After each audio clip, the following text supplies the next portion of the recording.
사장 양자역학 두 번째 시간입니다. 지난 시간에는 역사지평 얘기랑 이중슬릿 얘기도 잠깐 했는데요.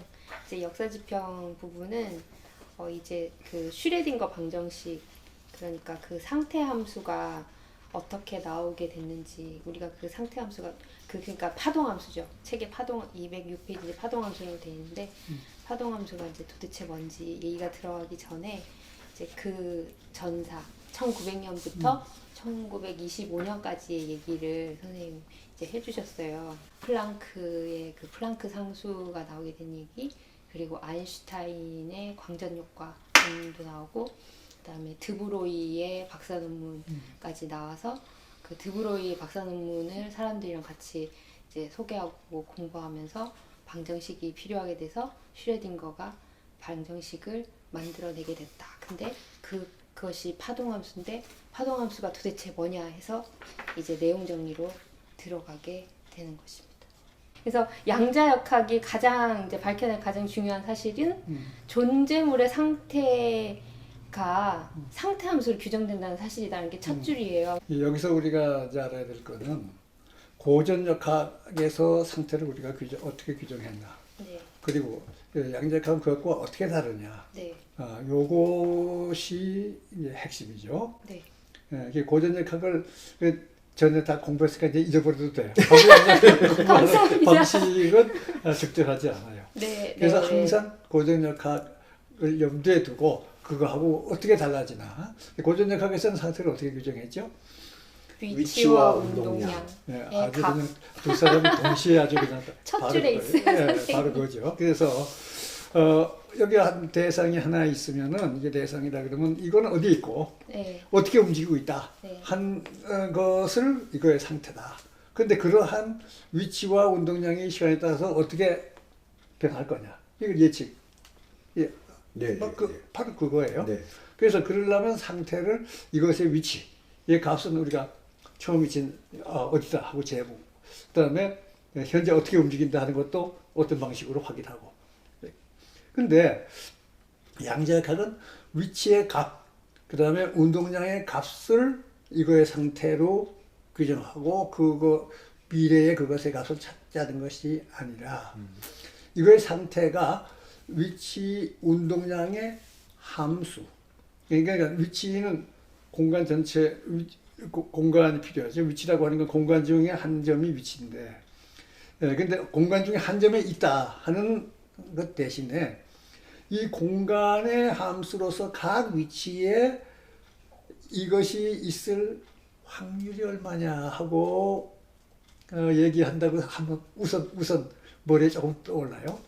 근데 정확하게 그 확률을 얘기하는 건 아니지만, 네. 그래서 상태라는 것이 공간 전체의 함수로 규정이 된다 이거예요. 공간 전체. 그러니까 어느 위치에 이 상태의 값은 얼마, 어느 위치에서 상태의 값은 얼마.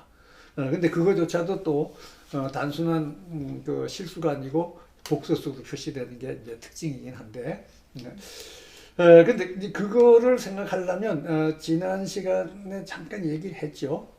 이 고전역학에서의 우리의 생각과 양자역학에서의 생각의 기본 틀이, 가장 중요한 사고의 틀이 어떻게 달라지느냐. 가장 중요한 사고의 틀은 어떤 대상이 있다 그러면 이 대상은 위치를 점유하고 운동량을 어떤 값을 가지는 존재로 봤어요. 그러니까 그 점유. 라는 개념, 이건 상태, 이제 그 점유한 내용을 상태로 규정했죠. 점유라는 개념이 우리 속에 분명히 잘 들어오기 때문에. 그런데 이제는 이 점유라는 개념을 더 확대시켜야 된다 이거죠. 그래서 그걸 어떤 개념으로 확대를 시키냐면 어떠한 것을 하려고 하는 성향을 가졌다. 근데 그 성향이라고 하는 거는 조금 구체적으로 얘기하면 이것이 사건을 야기시킬 성향을 가졌다. 그 사건 야기 성향이라는 개념을 우리가 가져. 그 사건 야기 성향을 나타내는 것이 상태 함수. 슈레딩거 방정식에서 푸사이라고 해서 쓴 것이 이것이 바로 이 대상이 사건을 야기시킬 성향이 얼마냐 하는 것을 나타내는 그 상태예요. 근데 그것을 파동함수라고도 얘기하고 파동이라고도 봤는데 그것이 수학적인 형태가 파동 모양을 가지는 경우가 많기 때문에 그래서 파동함수라고도 얘기하고 후에는 이제 상태함수라는 말을 많이 쓰고 있는데 그 내용이 뭐냐면 이것은 어디에 어떤 것을 가지고 있는 그 개념은 너무 좁아. 그것을 확대시켜야 돼요. 그러니까 어떻게 확대시키냐면 이것에다가 이것이 어디에 있느냐를 알기 위해서 위치를 탐색하는 변별체라고 하는 물체를 여기다 놔요. 이거 자체는 안 보여. 우리가 눈에 확인할 수 있는 것은 이 변별체라고 하는 것에서 어떤 이 사건이 발생할 때 그것을 봐서 그러니까 지금 이것이 여기 있다는 얘기는 지금 좀 더 인식적으로 의미 있는 표현으로 하자면 이것에다가 변별체를 갖다 댈 때 여기에서 뭐가 부딪힌다. 변별체에 부딪힌다는 걸 이게 느끼면 그러면 이게 여기 있다는 걸 아는 거예요. 이거 자체를 알 수가 없기 때문에. 그러니까 이게 여기 있다는 건 추상적이지. 거기 있는지 없는지 어떻게 아느냐.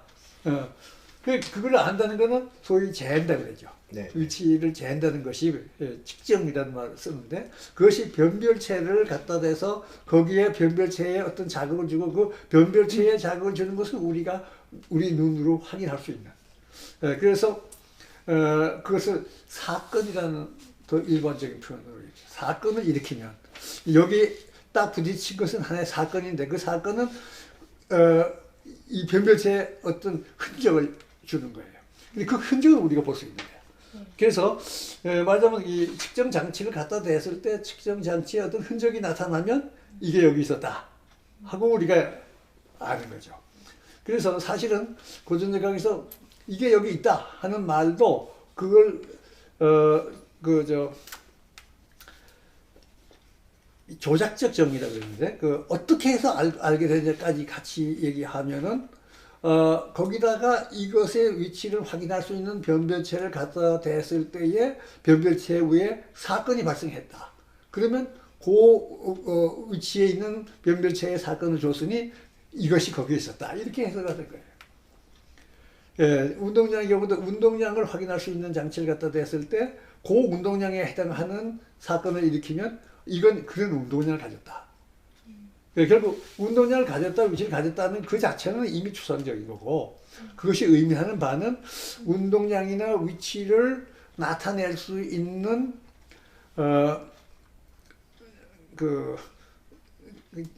지금 내가 변별체라고 했죠. 변별체상에 이것이 어떤 사건을 야기시키느냐에 따라서 알게 돼요.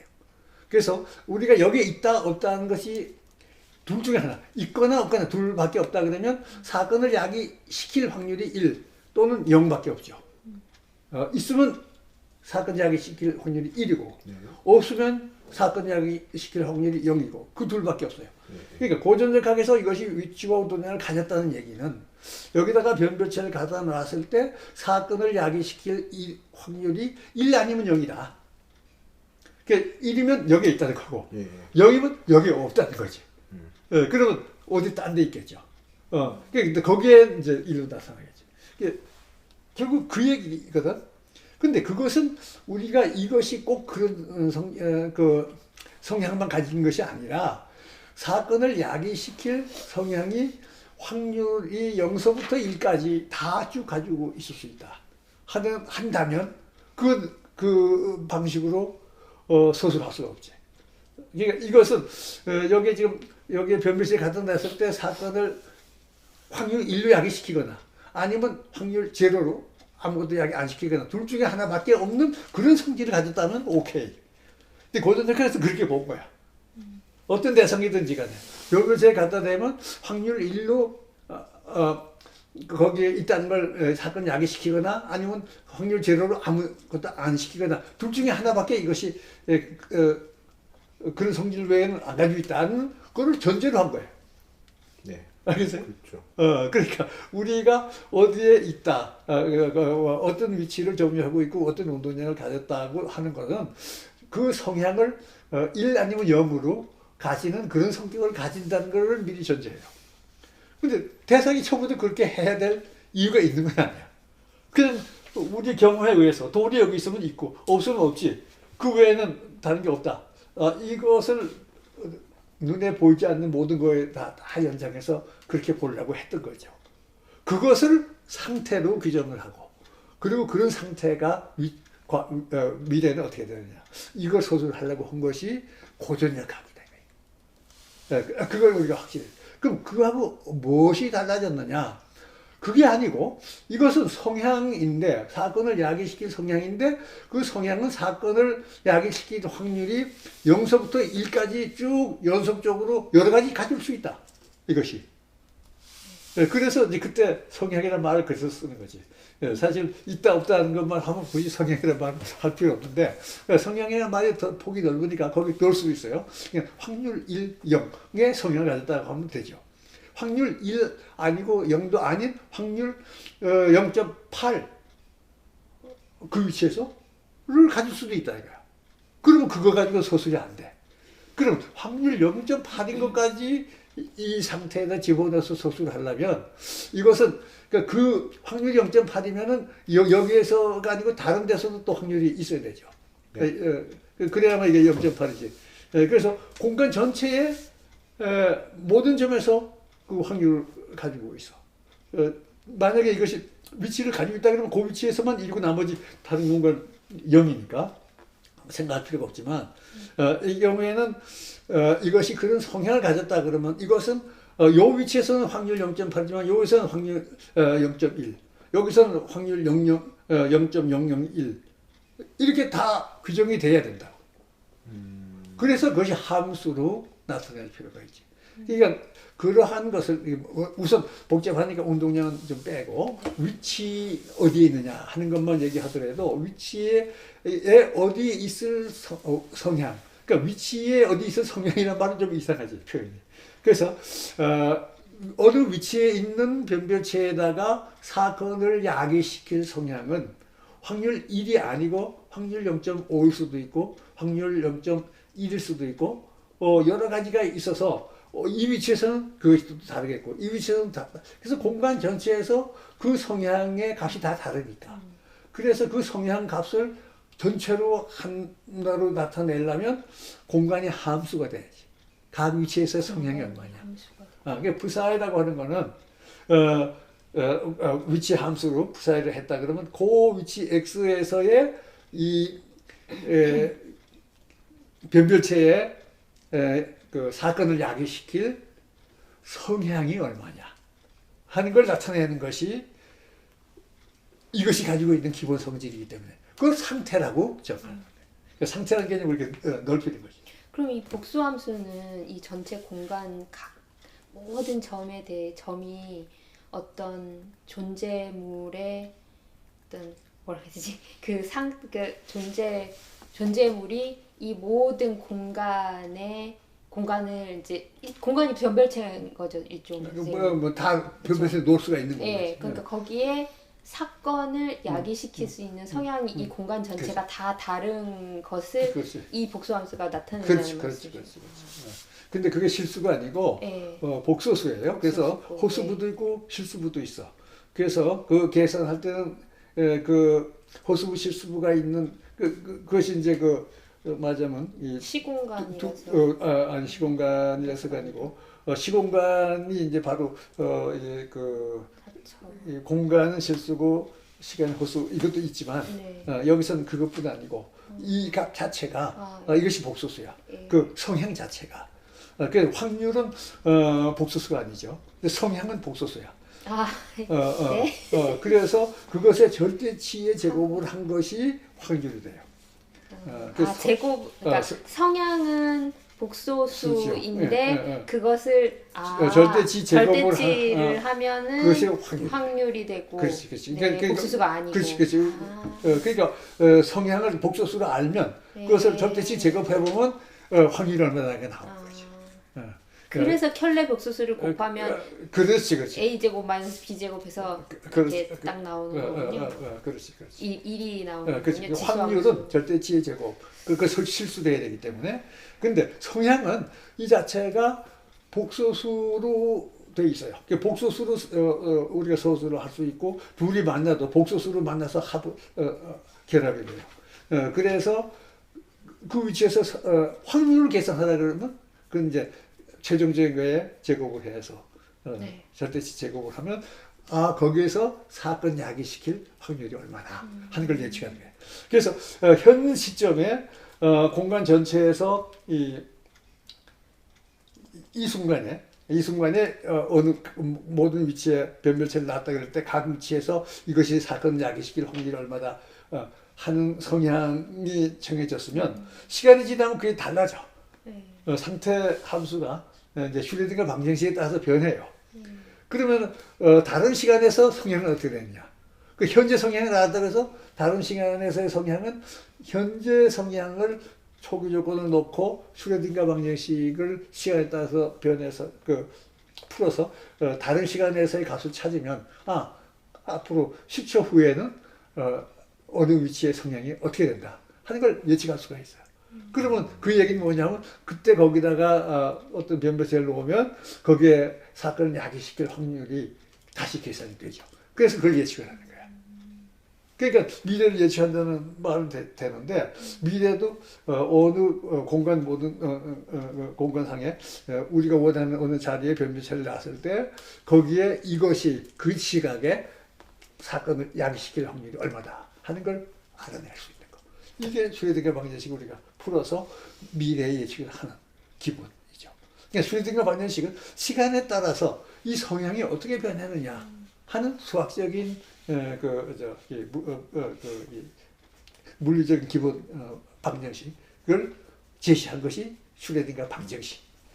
그걸 푼다 그러면 현 시점에서의 상태를 알면 미래 시점에서의 상태를 알 수 있다. 그 얘기는 뭐냐면 미래 시점에서 각 위치에서의 사건을 야기시킬 확률이 얼마다 하는 걸 찾아낼 수 있다. 이렇게 되는 거죠. 근데 선생님 슈레딩거 방정식에 해라고 이제 써놓으신 것도 함수던데요. 그렇지. 그러니까 함수를 알아야지. 그러니까 지금 방정식은 미분 방정식은 아직 모르는 것이 예를 들어서 시간을 미분하고 공간을 미분하면 이런 관계를 맺는다는 게 방정식이에요. 그걸 가지고 미래 푸사의 함수 자체를 아는 게 아니고 그것이 만족할 조건을 주는 것이 그것이 만족할 조건. 네. 그러니까 이것을 시간으로 미분한 것이 공간으로 미분한 거하고 어떻게 연결된다 하는 관계식을 주는 것이 슈레딩거 방정식. 네. 그 해를 구한다는 것은 그걸 통해서 그러면 시간과 공간의 함수의 푸사의 자체는 얼마냐 이걸 찾아야 그러면 그 시간에 푸사이를 알아야 될 거지. 우리는 푸사이를 알아야 예측이 되는 거야. 푸사이가 만족한 조건만 가지고는 예측을 못 하잖아요. 슈레딩거 방정식은 그 조건을 말해주는 그렇지, 조건을. 거예요. 그래서 미분 방정식. 우리가 아직은 모르는데 그것에 시간으로 미분한 것이 예를 들어서 공간으로 또 미분한 것과 어떻게 관계를 맺고 있다는 것이 슈레딩거 방정식의 수학적 내용이거든. 네. 그것을 만족하는 함수다 하는 것만 알려주는 거야. 그러면 그 함수가 뭐냐 하는 걸 찾는 것을 해라고 그러지. 근데 그건 처음에 어떠냐를 미리 알아야 정확한 그 함수 값이 나와요. 왜냐하면 그건 미분한 것끼리의 관계이기 때문에 미분한 거는 전에도 나왔지만 초기 위치를 알아야 속도나 가속도를 안다 하더라도 처음 위치를 모르면은 미래 위치를 모르는 거 아니에요. 네. 그 처음 위치를 알아야 앉는 거는 마찬가지로 처음 상태를 알고 그 조건에다가 집어넣어야 미래의 그 상태 함수를 구할 수가 있지. 그 상태 함수를 구하는 것이 미래 예측한 거나 마찬가지. 그러면 뒤에서 선생님이 정지 질량인 거예요, MZ로. 음. 우리가 0인 경우, 0 아닌 음. 경우 그런 것들이 일종의 초기 조건인 건가요? 아, 그건 소기 조건이 아니고 그건 대상의 특성. 대상의 특성이요? 이것이 질량을 가진 거다, 네. 아니다 하는 것 따라서 다르고 초기 조건은 현재의 상태가 얼마다, 현재 어디에 있었다 하는 거를 저 변별자를 통해서 지금 알았어요. 네. 그러면 현재 0이라는 시간에서 위치가 여기 틀림없이 있었다. 근데 딴 데는 다 0이고 요거 하나만 0이 아니에요. 그러면 그것이 그 다음 시간에 따라서 또 달라지. 그것을 알아야. 그래서 측정을 안 하고는 뭐 속에서 살아오는 게 아니지. 현재 거를 측정을 하면 현재 상태를 측정을 하고 그 다음에 슈레딩거 방정식을 넣으면 그러면 미래의 것이 나온다. 이렇게 그런 구조를 가지고 있는 거예요. 그 사건을 야기시킬 가능성, 요즘 확률이라고 안 하고 성향이라고 한 것은 그게 복소수고 그렇지. 그뭐 절대값을 제곱해야 확률값이 그렇지, 나오기 때문에 그래서 성향이라고 그렇지. 하시는 그냥 보통 이걸 확률이다 그러는데 상태함수가 확률이 아니야. 상태함수는 그래서 확률도 포함하면서 더 일반적인 내용을 담기 때문에 그 성향이라고 그냥 부르고 그리고 이제 그것을 알면 그것의 절대치 제곱을 하면 바로 확률 그렇게 된 거죠. 그 방금 말씀하신 걸로 보면 이제 양자역학에서는 고전역학에서는 우리가 상태를 측정해서 바로 알 수 있었잖아요. 위치와 운동량은 위치는 어떻게 측정하지? 아무튼 위치는 그 위치에다가 변별체를 갖다 대고 거기에 딱 뭐가 찍히면 거기에 있었다는 게 되지. 그래서 위치를 재는 거예요. 여튼 그러니까 위치와 운동량은 측정 즉시 알 수 있다고 볼 수 있는 거 아닙니까? 그렇지. 측정한 그 순간의 값을 아는 거지. 그러니까 여튼 그러니까 측정을 해서 위치와 운동량을 바로 알 수 있는 거잖아요. 근데 양자역학에서는 측정을 가지고 상태를 알 수는 없는 건가요? 측정을 뭘 하느냐에 따라서 위치를 측정을 하면 그러면 그 위치에 지금 현재는 그 위치에서는 그 성향이 사건 야기시킬 성향이 확률 1로 있다 하는 상태가 되는 거예요. 그래서 초기 상태를 아는 거야. 그러니까 좀 측정한 걸 가지고 계산을 해서 상태 함수를 얻어내는 건가요?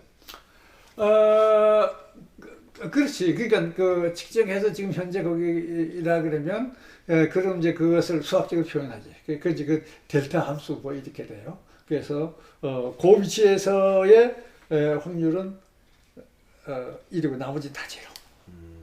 그런 상태라고 이제 곧 측정을 하면 그 표현은 금방 그렇습니다. 그래서 그때 그 초기 상태는 그 위치에서는 1이고 나머지는 다 0인 그런 상태에서 출발해서 슈레딩거 방정식 따라서 그게 변해요.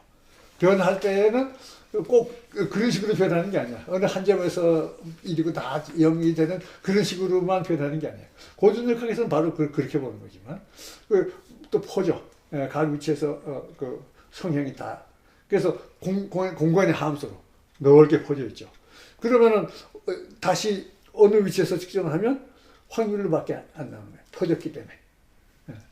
그래서 또 확률. 그러면 또 거기서 확률이 여기 틀림없이 있었다 하면 확률 1이 딱 돼버리고 나머지는 다 순간적으로 제로가 되고 그리고 또 거기서부터 또 가고. 근데 측정을 했더니 확률이 0이 나왔어. 여기 갖다 댔는데 여기에 관측이 안 됐어요. 네.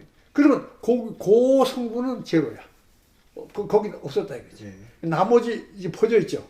성향이 쭉 퍼져 있는데 어느 위치에 갖다가 댔는데 그 변별체에 아무 기별이 없어. 그러면 그 포인트에서의 성향은 제로야. 그럼 나머지는 살아있죠. 그래서 조금 커졌지. 나머지 왜냐하면 그 확률만큼 나눠 가졌으니까. 그래서 측정이 안 되면 안 된다로 선택을 우리가 다시 설정해야 돼. 변별체를 갖다 대면 변별체는 yes, no밖에는 못해요. 사건 아니면 공사건, 널 이벤트, 널 이벤트 둘밖에 없어. 그럼 이벤트라고 그러면 나머지 모든 것은 제로고 이거에서 1이 되고, 널 이벤트 하면 그 전문 제로고 나머지는 조금씩 다 커져. 그러니까 이제 대표적인 게 상태가 두 갈래로 갈라지는 경우가 있어요. 그 여기 해설 및 이중슬릿을 먼저 생각을 하자고. 그러면 이제 이해가 빠를 텐데. 그래서 이제 여기 상태 함수가 있는데 사실 여기 상태 함수가 모든 위치에 다 있거든. 그런데 여기 이렇게 막아놓으면 요거 통과한 것만 통과하는 게 상태 함수가. 왜 그렇게 되느냐 하면 여기서는 전부 널 이벤트야. 그러니까 여기서는 요게 다 변별체라고 보면 돼요. 변별체인데 여기서 아무 흔적이 없었어. 그러니 이 상태 함수는 요거에서부터 요걸 지나면서 요 한 가닥만 남아. 여기 여러 가닥이 이렇게 가고 있죠. 왜냐면 공간에 쭉 퍼져 있기 때문에. 그런데 이것은 요거 다 변별체인데 이것이 아무 여기 그 사건이 안 일어났다는 걸 전제로 해요. 사건이 사건이 여기서 일어났으면 어떻게 되느냐? 그럼 끝이야. 여기 0이야. 이거 못 지나가. 여기서 사건이 일어났으면 이게 여기서 잡혀 먹은 거예요. 그러니까 이거 통과했다는 얘기는 여기서 하나도 잡혀 먹지 않았다. 이 변별체들에는 전부 공사건만 일어났다는 걸 전제로 하는 거예요. 그러면 여러 개 중에 한 가닥만 가죠. 이 실험의 그러면 첫 번째는 저 A 슬릿을 통과한 그 존재물에 대해서 그 다음 단계를 넘어가는 거예요. 그렇지. 그러니까 이 전에는 우리가 모르죠. 여기서 이 앞에서 어떻게 되는지 우리가 이제 모르니까. 그러니까 일단 여러 군데에 다 확률이 있다고 봐요. 확률이 있어서 우연히 이 변별체에서 그 확률 1이 아니지만 뭐 확률 0.1이라도 일어날 수가 있죠, 사건이. 여기서 일어났으면 그러면 이게 여기 잡혀 먹은 거예요. 그리고 그 다음에 여기 통과하는 거 없어. 그러니까 이렇게 한다는 거는 여기 100개를 쪼였을 때 사실은 99개는 다 이런듯이지. 그건 통과 못 해요. 하나 우연히도 아무 수도 사건이 안 일어났어. 그러면 우리는 어떻게 하느냐? 이리 갔다. 우선 여기서부터 당장 그걸 쓰는 거예요. 이게 다 변별체야. 여기 이제 변별체가 없죠? 그러면 여기서부터 여기까지는 슈레딩거 방정식을 따라서 여기 요 위치 요 방향을 갔던 건데 슈레딩거 방정식을 따라서 이게 퍼져요. 이렇게. 퍼져가지고 여기도 여러 개가 이렇게 가방 퍼져 있지. 요 오는 동안에 슈레딩거 방정식 때문에 이게 퍼지면 그 중에서 이제 둘이 남았어요. 구멍이 여기 둘이야. 그러면 참 재미있죠. 여기 요것도 다 변별체인데 이게 다 널 이벤트야. 공사건, 사건이 안 일어났어. 그럼 우리 어떻게 해석해야 돼? 두 개 중에 요 두 가닥만 남은 거야. 요 두 가닥만 살아남은 거야. 근데 이게 확률 얼마로 살아남았느냐? 이게 뭐 대칭이기 때문에 50%씩으로 살아남았죠. 확률 50%씩으로 지금 살아남았어요. 그런데 여기다가 변별체를 또 한 번 갖다 댔다 이거지. 엑스트라 변별체를 여기다 갖다 댔어요.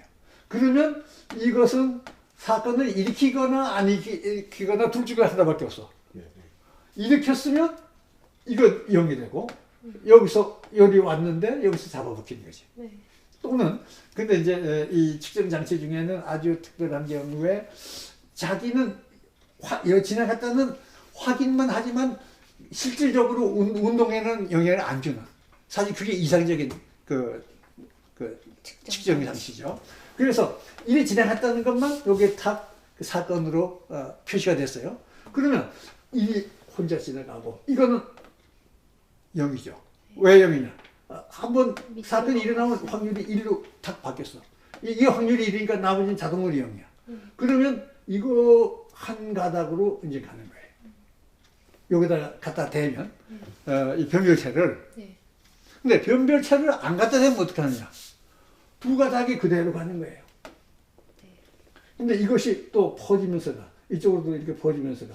그러면 모든 위치가 여기서 온 거하고 여기서 온 거 퍼진 것의 합이 여기에 다 도달을 해서 그 합이 그것이 여기서의 상태 함수 분포가 되죠.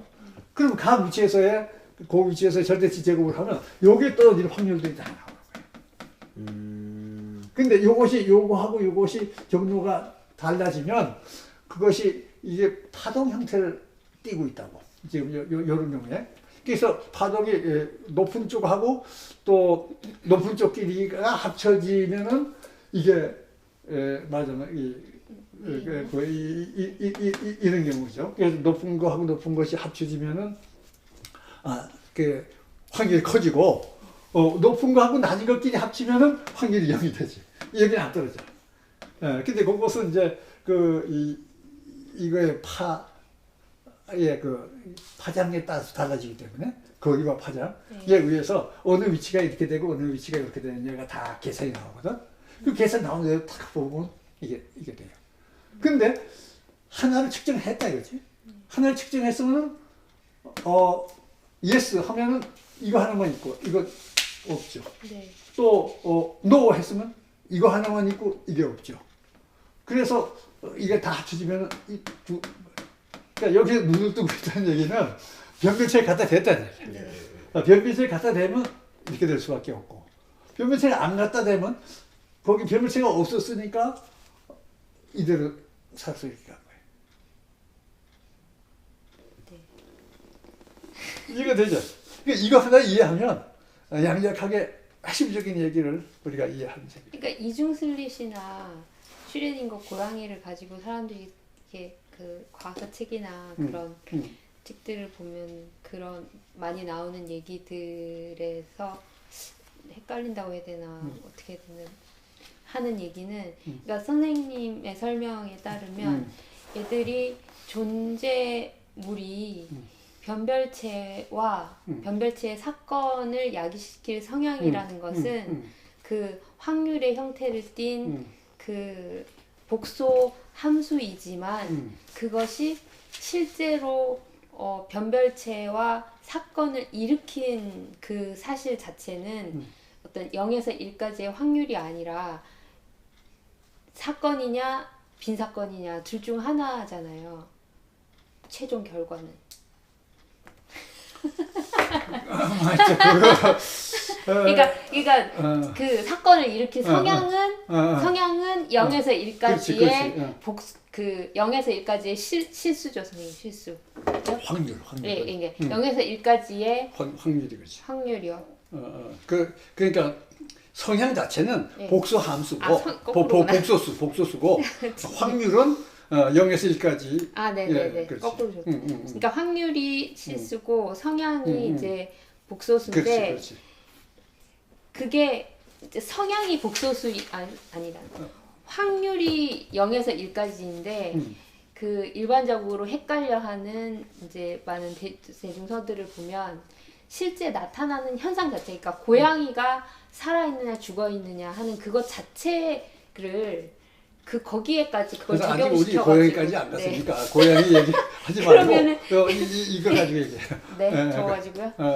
그러니까 실제로 사건이 발생하는 사건 자체도 0에서 1까지의 실수로 봐서 생기는 문제가 아닌가 하는 생각이. 그게 확률이지. 확률이 0에서 1까지.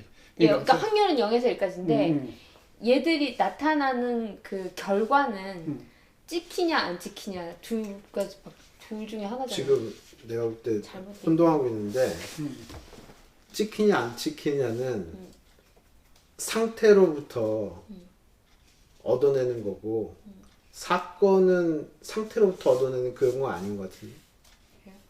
사건은 뭡니까? 사건은 좀 뒤에 나옵니다. 어느 위치에 이것이 어떤 성향을 가지고 있다 그럴 때 그것이 의미하는 것은 그 위치에 변별체를 갖다 놨을 때 그 대상의 말하자면 그 위치와 그 대상과 상호작용을 해서 거기서 어떤 것이 여기 있었다는 것이 확인되는 그것이 이제 우리 눈에 보일 수 있는 어떤 그 변화가 변별체에 나타나는 거예요. 그래서 이것이 어디에 있다 없다 하는 말을 하게 되는 거죠. 그러니까 관측 장치상에 나타나는 어떤 결과가 그 사건이야. 그게 그 상태함수로부터 알게 되는 위치와 같은 거가 될 수가 있는 건가요? 상태함수에서는 성향만 얘기해 줄 성향만, 뿐인데 네. 성향이라고 하는 건 뭐냐 하면 그 확률을 계산할 수 있죠. 그 확률이라고 하는 거는 0에서부터 1까지니까 그래서 확률이 0.7이라고 하면 그러면 그러한 상태가 이 변별체하고 만날 때에 7번은 거기서 사건을 일으키고 3번은 사건을 안 일으킨다는 얘기야. 확률이 0.7이면 똑같은 그 상태가 똑같은 상태함수가 같은 변별체를 만날 때에 그러니까 하나의 상태함수가 만나면은 0이거나 1밖에 없죠. 근데 그건 확률도 얘기할 수 없죠. 뭐 0일 수도 있고 1일 수도 있다. 근데 똑같은 걸 10번을 똑같은 걸 갖다가 하면은 그 중에 7은 여기다가 사건을 일으켜. 그래서 여기에 변화를 줘요. 그래서 내가 여기 있었다 하는 표시를 여기다가 하는 거지. 그것을 사건이라고 하는데 그때 3번은 사건을 안 일으켜. 확률이 0.7이니까. 그러면은 그건 공사건, 영어로 null 이벤트. 그렇게 되면 확률 상태함수는 그랬는데 거기서는 없었어. 그 얘기는 그 지점에 그 성분이 0이었다 하는 것을 말해주는 거예요. 그러면 그 순간 다음 그런 것을 만난 이후에 대상의 상태는 달라지죠. 왜냐하면 요 지점 거를 0으로 놓고 나머지 다 합친 것이 확률이 1이 되도록 바뀌는 거예요. 아까 요거 좀 다시 보는 게 더 쉬워. 이거요? 요거. 자, 그래서 이제 지금 이렇게 왔는데, 뭐 여기도 마찬가지고, 여기 뭐, 아까 내가, 여기다가 변별체, 요 빨간 것이 변별체예요. 네. 변별체를 놓느냐 안 놓느냐에 따라서 결과가 달라져. 변별체를 놨는데, 변별체에 아무 기록이 표시가 없어요. 그러면은, 이거 있으나 없으나 마찬가지 아니냐? 그러니까 아니야. 네. 변별체에 놨는데 여기 아무 소식이 없었으면 이것이 확률이 1이 되고 여기는 확률이 0이라는 거예요. 그러니까 이거 아무것도 안 났을 때는 확률이 0.5, 0.5라고. 그래서 둘이 대등한 것이 여기 가서 만나서 이 점의 상태를 결정하는데 여기다가 놨는데 여기서 아무 기별이 없었어도 이번에는 이거는 기별이 없었다는 것이 바로 여기에 확률이 0으로 되고 여기 1로 되거든요. 그러니까 전체가 1이 지나간 것밖에 남지 않는 거지. 여기에 기별이 왔어. 그러면 이게 확률이 1이야. 그러면 이건 자동으로 0이 되고 그러면 이거 하나만 가는 거예요. 그러니까 이것을 여기다 놓느냐 안 놓느냐에 따라서 여기에 기별이 오든 안 오든 무관하게 이 결과는 달라지는 거지. 변별체를 놨냐 안 놨냐에 따라서. 그렇죠? 변별체가 있으면 이 위치에서의 확률은 1 아니면 0으로 되는 거예요. 그러니까 지금 여기서 변별체 여기 흔적을 탁 남겼으면 나머지 확률은 다 0이 되고 이것이 1이 돼서 가게 되는 거고. 고전역학의 기본 구도랑 좀 비교를 하면서 이해하고 싶은데요. 고전역학에서는 대상, 우리가 서술하고자 하는 대상의 특성은 질량 m을 가지고 있고 외력 f를 받고 있는 대상이다라고 규정을 하고 그 대상이 지금 현재 어떠하다라고 하는 것이 좌표 계상에 어떤 위치를 점하고 있고 그 위치에서 얼마만큼의 운동량을 가지고 있느냐. 그건 이제 그 방향성을 가진 이제 속도와 질량의 곱으로 표시가 되고요. 그리고 이제 그것이 얼마만큼의 시간 후에 어떤 상태, 다시 이제 위치와 운동량을 가지고 있을 것이냐고 하는 것은 그 운동량의 변화율과 힘이 같다라고 하는 그 변화의 원리에 의해서 정확하게 예측이 된다. 요게 이제 고전역학의 구도인데, 지금 양자역학으로 오면 일단 상태를 위치와 운동량으로 직접 규정할 수가 없고, 상태 함수라고 하는 것으로서 상태를 이제 규정해야 된다는 것이고, 그 상태, 현재의 상태가 있다고 할 때 슈레딩거 방정식이라고 하는 이제 새로운 변화의 원리를 적용하면 뭐 미래의 상태를 정확하게 알 수 있다라고 하는 것이고, 그 상태 함수를 통해서 위치건 운동량이건 알아낼 수 있다, 뭐 이런 구도 아닙니까? 근데 그때 특성은 마찬가지로 그렇죠. 질량 얼마를 가지고 있고 외력 얼마를 받고 있다. 요거를 그거는 슈레딩거 방정식 속에 들어있다. 그러니까 슈레딩거 방정식이 바로 그 역할을 하는 거라고. 외력을 얼마를 받고 있고 질량이 얼마. 그러니까 슈레딩거 방정식이 그걸 다 해결해줘요. 그런데 측정은 아직 거기에 나오질 않지. 그래서 근데 그 앞에서는 운동량의 변화율과 대상이 받고 있는 힘이 같다라는 게 변화의 원리였잖아요. 그렇지. 여기서는 그 운동량이 없어졌기 때문에 없어진 게 아니고 슈레딩거 방정식은 그거를 다른 방식으로 표시해서 있는 거야. 슈레딩거 방정식은 고전역학의 뉴턴의 운동 방정식에 해당하는 것이 슈레딩거 방정식. 그러니까 상태 함수에 대해서 그걸 적용하는 거니까. 그래서 그 점은 예를 들어서 여기 있던 것이 여기에 오면 상태가 어떻게 달라졌느냐. 이거는 바로 고전역학에서 그 뉴턴의 운동 방정식에 의해서 달라졌느냐 하는 거 똑같이 슈레딩거 방정식에 의해서 이게 달라지는 거예요. 예, 그런데 측정이라고 하는 것을 할 때에 고전역학에서는 이것이 성향이 1 아니면 0이라고. 1 아니면 0이기 때문에 지금 그러면 요것을 이 고전역학을 가지고 따져보자. 네. 여기서 고전역학을 가지고 따지면 어떻게 되느냐. 고전역학을 가지고 따지면은 이렇게 돼요. 요 길게 뽑아드릴까요? 여기 이제 왔는데 오면은 이제 고전역학에서는 사실은 상태가 이렇게 펼쳐지지 않고 이 한 줄씩 이렇게밖에 안 간다고. 왜냐하면 전부 위치를 가지고 가고 있기 때문에 성향이 전부 1 아니면 0이니까. 네. 0인 건 다 빼고 성향이 1인 것만 가지고 가면 한 줄기밖에 없어. 여기 오죠? 그럼 여기서 우리가 이걸 지금 놨다 이거지. 이게 뭐예요, 저? 변별체 여기다 놓으면 그러면 여기 있었다 하는 거 확인이 당연히 될 거예요. 그러니까 그때 여기 놨는데 없었다 하는 거는 있을 수가 없지. 왜냐하면 틀릴 시간이 있으니까. 고전역학에서 여기 했을 때 여기서 놓은 것이 없다는 얘기는 불필요해요. 1이거나 1밖에 될 수가 없지. 여기는 무조건 0일 수밖에 없어. 네. 1이 갔으니까 여기는 이걸 갖다 대도 0. 그러니까 이게 하는 역할이 없다고. 이 변별체가. 단지 이걸 몰랐을 때 확인하는 거예요. 계산에 의하면 여기 1이 돼야 되는데 내 계산이 맞았어? 하려면 여기다 갖다 오 맞아. 이렇게밖에 안 되는 거예요. 이거 자체가 독립적으로 하는 역할은 없어.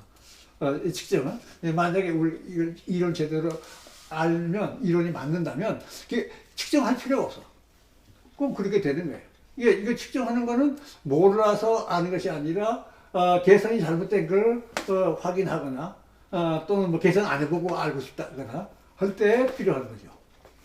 양력학에서는 계산을 슈레딩거 방정식을 완전히 했더라도 여기다 이것이 성향이기 때문에 이게 성향일 뿐이기 때문에 여기다 갖다 놓으면은 이것이 확률이 1인 특별한 성향일 경우에는 마찬가지. 대부분 무조건 1이 될 거고 없었으면 0이 될 거지만 그건 고전역학에 해당하는 거고 양력학에도 그런 특별한 경우가 있는 거죠. 금방 측정하면 바로 그 순간에는 그렇게 돼요. 그런데 성향이라서 이게 0.5다 이게. 0.5면 여기다 갖다 대면은 이건 확률 2분의 1로 여기서 체크가 되거나 안 되거나 둘 중에 하나일 수밖에 없지. 체크가 됐다 그러면 분명히 이건 1이 같다는 얘기가 되고 확률이 이건 1로 바뀌어요 순간. 이건 확률이 요 갖다 대기 전까지 확률이 2분의 1, 2분의 1로 이게 두 갈래로 가다가 여기서 yes 하고 나오면 이건 순간 제로가 되고 이거 하나만 나와서 가는 거예요. 그러니까 요거에서 측정하는 순간에 이 상태 자체가 바뀌는 거예요. 그 상태 전환이라고 해요. 근데 고전역학에서는 상태 전환이 필요 없어요. 왜냐하면 그건 무조건하고 예측하고 같기 때문에. 근데 양자역학에서는 이 상태가 바뀌는 방법이 두 가지. 운동방정식만에 의해서 바뀌는 것이 아니라 거기에 내 또 하나 두 줄을 썼죠. 심학식도에 보면 밑에 한 줄 더 있어요. 그걸 한번 확인해 볼게요. 심학식도 공리사 말씀하시죠. 그러니까 요거요. 이게 바로 바뀐다. 요것이 이것이 이렇게 바뀌어. 이것은 어떨 때 바뀌느냐? 여기다가 변별체하고 상관작용을 했느냐 안 했다 하게 되면 이게 달라지는데, 그래서 변별체는 여기다가 특별한 i라는 데다가 뭐 j라고 할까요? 이거 뭐 조금 잘못.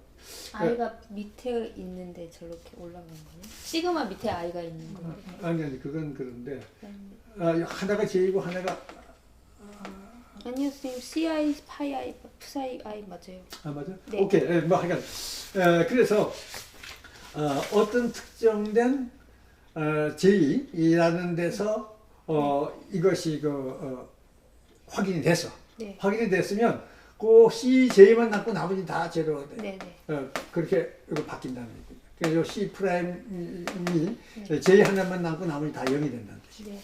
그 다음에 거기에 널 이벤트가 됐어. 측정이 안 됐어요. 측정이 안 되면은 고 J만 제외한 나머지를 합쳐서 확률이 1이 되도록 이렇게 바뀌어. 요것은 슐링거 방정식에 의해서 바뀌는 거고 다른 방식이다. 그래서 여기다 독립적으로 두 줄을 써. 그러면 대상의 상태에 인위적으로 변화를 주고자 할 때 고전역학적이라고 하면 외력을 가해서 F의 변화를 주어가지고 상태를 바꿀 수가 있는데 양자역학적으로 보면 외력을 가하는 것도 한 방법이 되지만 어떤 변별체를 통해서 상태 전환을 일으키는 것도 한 방법이 되나요? 그렇죠. 그 바로 그렇죠. 그러니까 이 양자역학에서는 그것이 굉장히 중요한 거예요. 그래서 이 변별체하고의 관계. 근데 고전역학에서 변별체하고 관계를 통해서만 측정은 할 수가 있지. 측정을 할 수 있는데 이 이론 자체가 그것에 의존하는 건 아니고. 근데 양자역학에서는 이 상태가 바로 그것을 맞이해서 그거하고 상호작용 때문에. 근데 이게 재밌는 것은 사건을 야기한다는 건 직접 상호작용의 효과가 실질적으로 있다는 얘기지. 그래서 상태는 바뀐다는 것까지는 이해가 쉬워요. 근데 사건을 야기시키지 않았는데도 이거 상태는 바뀌어. 왜냐하면 곧 없었다는 거가 확인되니까. 이게 맞으면 사건을 야기시켰으면 있었다는 게 확인되는 거예요. 그래서 나머지 다 제로고 그 순간 1로 돼. 근데 이것이 안 잡히면 없었다는 게 확인이 돼. 그것도 확인이야. 그렇죠? 그러니까 우리가 친구하고 약속을 했어요. 언제 어디서 만나자. 그래서 만났으면은 만났는데 못 만난 거 가봤는데 못 만났어. 그거 하고 내가 안 가보고 있는 거하고 다르죠. 안 가봤으면 왔을 수도 있고 안 왔을 수도 있는데 내가 안 가봤으니까 모르는 거지. 그럼 내가 가서 지키고 있는데 안 나타났어. 그럼 안 나타났지만 그 사람이 올 확률이 얼마다 하는 그 계산은 달라져야지. 그러니까 그 확률이 0이었다. 이렇게 확인되는 거예요. 내가 못 만났지만 그 사람이 오게 될 성향은 확인이 됐죠. 안 올 성향을 가졌었지. 그거 마찬가지예요. 양자역학에서는 이것이 변별체라고 하는 것이 그거하고 맞아서 거기서 어떤 흔적을 나타내서 거기에 변화를 주는 것도 물론 중요한 거고, 그렇지 않아도 확인이 안 됐다는 것 자체가 또 중요한 거예요. 아까도 얘기했지만 다시 이종실 봅시다. 그것이 사실은 생각보다 많이 써요. 조금만 더. 오케이. 이거 전부 다가 널 이벤트라고 내가 얘기했어. 이게 다시 말하면 여기 이걸 우리가 보지 않고는 이것이 지나갔는지 우리가 몰라요. 근데 여기 다 보니까 아무 사건이 안 일어났어. 그래 이거 지나갔다. 이렇게 하는 거예요. 그렇죠. 근데 여기서 사건이 일어났다. 그럼 또 아는 거야. 이거 안 지나갔다. 바로 그러니까 말하자면 그 널 이벤트가 의외로 많이 쓰이는 거예요. 여기서도 마찬가지. 여기서도 요 둘 제외하고는 다 널 이벤트이기 때문에 요 둘 중요한 둘을 갖다는 거예요. 그 말을 안 하고 그냥 넘어가고 있지만 사실 그래. 실제로 여기 부딪혀서 끝나는 경우, 여기서 부딪혀서 끝나는 경우, 또 여기 부딪혀서 끝나는 경우 수없이 많죠. 그러면 그건 무효야. 그 다시 또 실험해서 요 둘을 다 통과하는 것만 여기서 보는 거예요. 그러니까 이 가운데서 이벤트를 일으킨 것들은 이 실험에서는 쓸모가 없지. 그러니까 이것은 100개 쏘면 100개가 여기 가는 게 아니라고. 100개가 쏘면 1개 정도가. 나머지 99개는 여기 떨어지고 여기 떨어지고 여기 떨어지고 이렇게 되는 거예요. 근데 그게 다 여기서 이벤트, 널 이벤트. 근데 실제로 널 이벤트를 잡는 거예요. 이 경우에는. 그러니까 널 이벤트라는 게 굉장히 중요한 거지.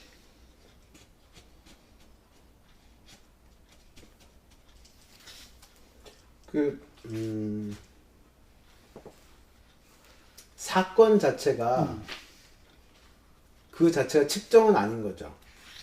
측정에 의해서 사건이 나타나. 사건이 안 나타나. 그러니까 우리가 몰라도 사건이 일어날 수 있는 거 아닙니까? 이제 지금 측정도 마찬가지. 측정도 그 장치를 거기다 우리가 내놓고 나는 딴 데 가서 안 봤어도 네. 이 대상 입장에서는 측정이 된 거예요. 이 대상 입장에서는 측정이 된 거예요. 왜냐하면 거기에 그 흔적을 줬으니까. 그러니까 그건 우리가 주관적으로 어떻게 보느냐 하는 거하고는 별 문제. 단지 이 변별자의 흔적이 나왔냐 안 나왔냐에 따라서 이걸 관계될 뿐이지, 그 이외에 누가 이걸 봤다 안 봤다 이거는 이 대상 입장에서는 아무 관계가 없어요. 그래서 그 다음 이게 지금 잘못됐다는 거지. 이게 지금 우리한테 굉장히 잘못된 이미지를 주는 거예요. 사람이 봐야 이렇게 되고 사람이 안 보면 이렇다 하는 이미지를 주고 있어. 그래서 우리가 보느냐 안 보느냐에 따라서 달라진다. 이거 잘못된 얘기라고. 근데 이게 굉장히 많이 퍼져 있는 거예요. 양자역학의 대표적인 그 잘못된 인식이. 그래서 이 우리가 봤다 안 봤다에 따라서 왜 이렇게 달라지느냐, 이상하다 하고들 얘기하는데, 그게 아니고 이건 우리가 변별체를 거기다 우리 변별체만 대놓고 우리 아무도 안 봐도 상관없어요. 아무도 안 보고 그냥 저 혼자 거기 스크린에 가더라도 변별체를 됐었느냐 안 됐었느냐에 따라서 이게 되거나 이게 되게 중요한 것 같아요. 굳이 이제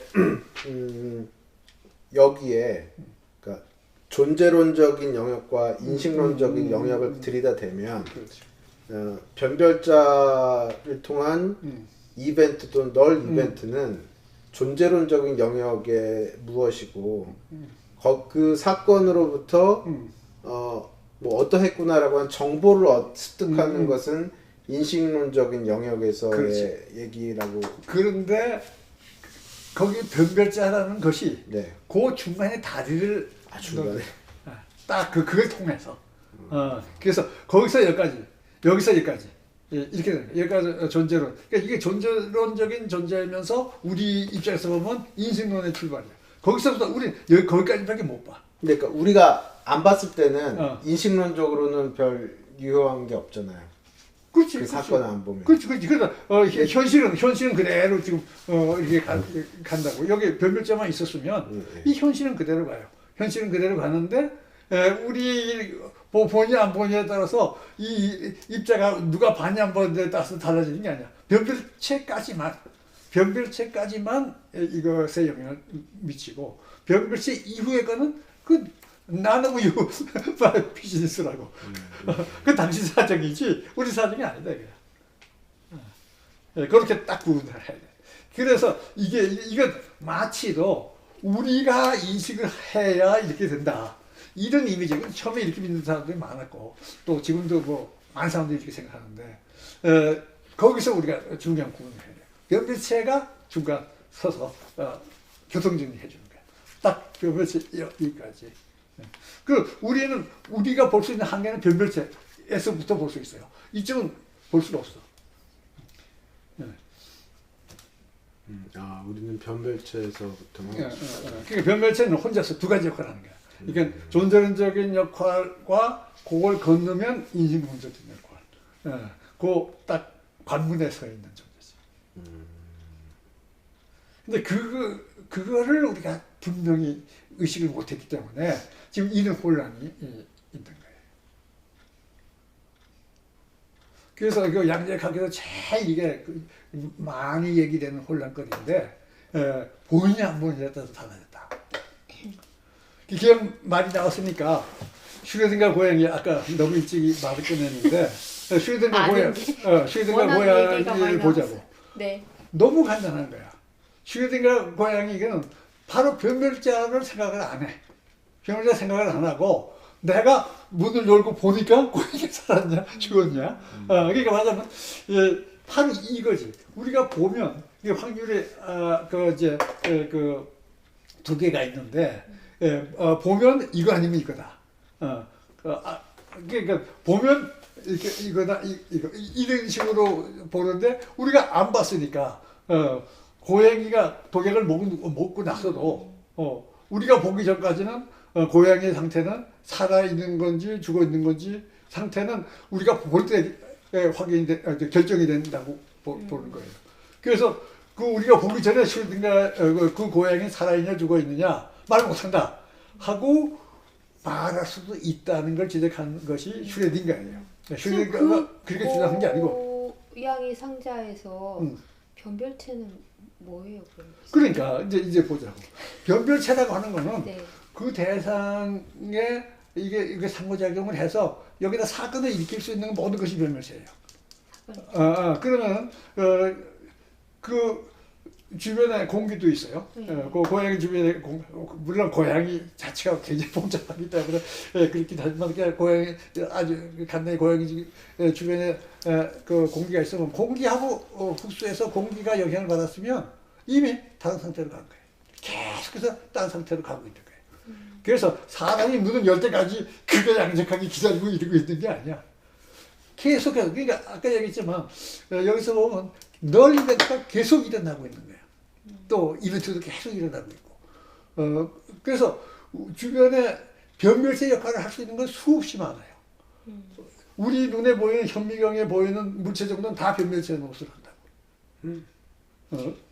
그럼 우리가 몰라서 그렇지 이 세계 자체가 다 변별체로 가득 차 있고 그 변별체와 존재물들이 일종의 작용을 하면서 그렇지. 이 세상을 이렇게 만들어내는 거네요. 그렇지. 그러니까 이게 거시적인 크기. 그러니까 변별체라고 하는 건 뭐냐면 우리가 최대한 현미경이든 무엇든지 써가지고 그것이 있었다 없었다는 것에 대해서 어떤 결과가 거기에 찍힐 수 있는 모든 건 다 변별체. 근데 이제 우리가 측정을 목적으로 하면 우리한테 더 분명하게 더 확실한 변별체를 갖다가 대하는 건 이제 측정 장치의 일부로서 당연히 쓰지만 실질적으로 이 대상 입자의 경우에는 누가 측정하고서 측정 장치 변별체만 여기에 관계되는 게 아니고 자기하고 만나서 사건을 일으키면 이게 다 변별체. 거기에 따라서 다 이건 바뀌는 거예요. 그러니까 슈레딩거 고양이가 뭐 살아있냐 죽었냐까지 기다리고 사람이 볼 때까지 기다리는 건 전혀 아니라고. 근데 그걸 잘못 파악을 했기 때문에 이해를 못했기 때문에 그것이 자꾸 증폭이 돼가지고. 근데 본래 슈레딩거 그 얘기를 한 거는 말도 안 된다는 의미에서 그 얘기를 한 거라고. 지금 양자각을 이렇게 해서 우리가 공은 이렇게 되고 한봉은 이렇게 된다. 그럼 만약에 그 고양이가 있는데 살았는지 죽었는지도 그럼 우리 문절 때까지 못 봐야 되느냐? 말도 안 되는 소리다.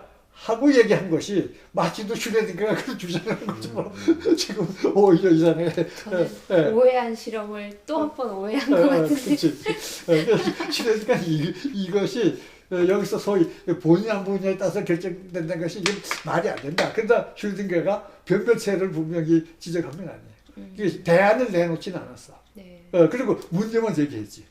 그러니까 이제 그건 아니다. 이렇게. 그렇지. 그러니까 이제 문제만 제기했기 때문에 계속 답이 없으니까 지금도 그걸 내놓고 우리가 본의 안 본의에 따라서 달라진다 하고 마치도 그것이 기정사실인 것처럼 떠들고 있는 사람들이 한편에 대단히 많아요.